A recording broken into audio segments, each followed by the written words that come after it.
Hey, what's up YouTube? Lightsaber Samurai here. I'm back again for another video, and I apologize if I sound a little weird. I'm coming into 2020 sick. I don't know what happened. I woke up sick last night after taking a nap. Been feeling bad ever since, but the show must go on, and today I want to talk about a cheap device that you can buy on Amazon. It's really been helping me with my B-roll and doing some stabilizing pans and tilts when making these YouTube videos, and that is the Z Grip by Zadia. Now, me and my buddy Alex, we went out actually and field tested this over the last week, put it through its paces. So without further ado, let's talk about it.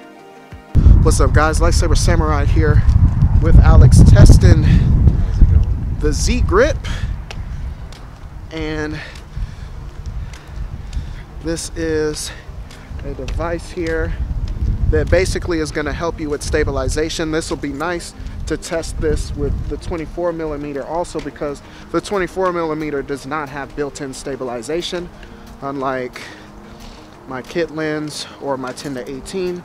And this is an older camera, or a Canon camera, so this doesn't have digital stabilization built in the body either. So it's snowing again. We're out here at the nature center.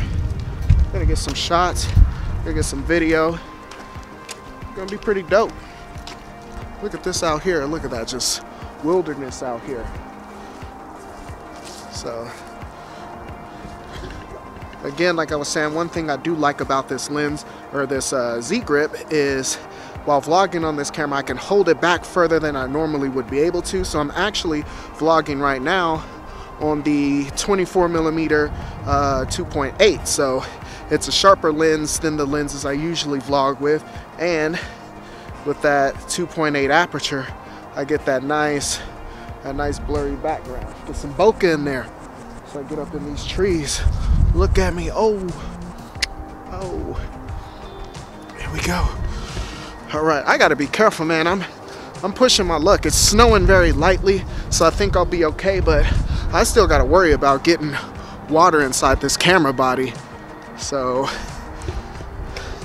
last thing I want to do is play myself in that regard. So it does help out more for standing shots, like even holding it still like this so you don't see the shake. Again, the lens I'm using doesn't have image stabilization, so any micro jitters with my hand, the stabilizer itself is kind of breaking that out and kind of cleaning that up a little bit, which is nice. And for $14, that's a pretty good job there. Again, this doesn't have a motor or counterweight, so it's not going to be as smooth as what you would see with a Ronin or a gimbal or even like a Steadicam. But for the price point, this works really nice. And what an awesome place to film at. Coming in here, got the wilderness here. Oh.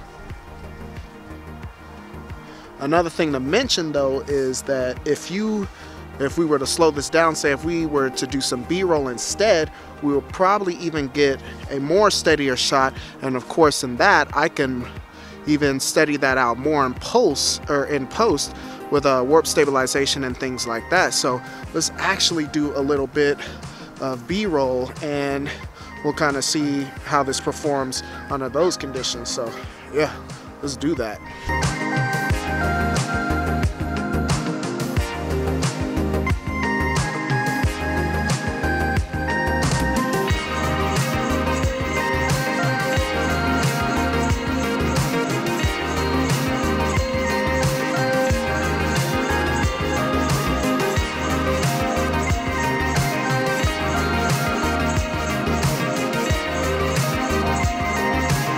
One thing I like about good old Wichita, Kansas, so 1 minute you can be out here in the wilderness, the next minute, and there you are, right here in the heart of the city, 15 minutes later. Okay, so let's talk pros and cons. Pro number one is the price.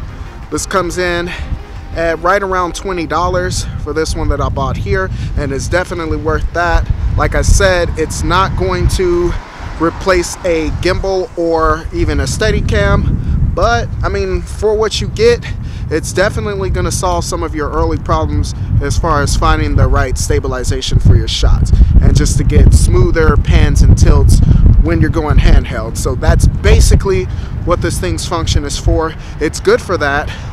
Number two, I think the build quality is pretty good too. It's made out of a really hard plastic, and some people may complain about that, but I don't mind at all. Because it's plastic, it's nice and lightweight. It's got a foam grip on the top. It's very comfortable in the hands. And so, yeah, those are the major pros. Some of the cons, again, it's not gonna replace your Steadicam or your gimbal, and it's still not gonna take out the shake of walking, the kind of back and forth as you walk. And depending on how severe that is when you walk, it's gonna introduce more shake. So it's not gonna do that. And honestly, that's really the only real issue I have with it. It's good as, like I said, for a beginner, but this is not, I repeat, not gonna replace your gimbal / Steadicam for stabilization. This is not gonna do it. Look at me, oh, all up in the street. But yeah, I'll leave links down in the description below where you can pick one of these up on Amazon, and I totally suggest that you do that because this is a fantastic little tool. It's got a nice little it's got nice little feet on the bottom, so I can set it down on a surface like this truck, and hopefully I'm not playing myself, but boom, here you go. And like I said, now I can get a nice shot like this, and it works well, So sorry I'm blinking because I should have faced it this way. The snow is flying right in my eye. God dang, that's pretty vicious. But get a shot of that building right there. That building, I always thought that was a cool building. So let's wrap this up with a few more pros and cons. So going over the pros again, cheap price.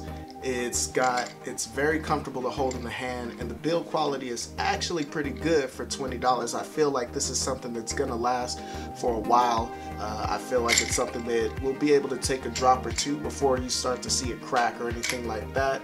I like the way this looks when my rig is fully kitted out with this. It makes it feel like I have, like, you know, like a whole rig, and for a beginner like me, like, that's pretty cool. I like the aesthetic. I like the extra weight and the extra ergonomics. Like I said, I was able to get some really good stabilizing shots. The B-roll you saw in this, I didn't even have to warp stabilize it in post. I thought it was pretty good on its own. So those are a lot of pros right there. The cons are with the extra added kit, like, it makes your camera look quite big and it's not very conspicuous. For instance, I actually was using this to vlog a couple of weeks ago when I was picking up some video games at the mall, and the mall security saw this and thought I was doing some kind of weird professional stuff, and you know, he got nervous and then told me that I wasn't allowed to film in there, and I got kicked out. So that's one thing that definitely is a con about this.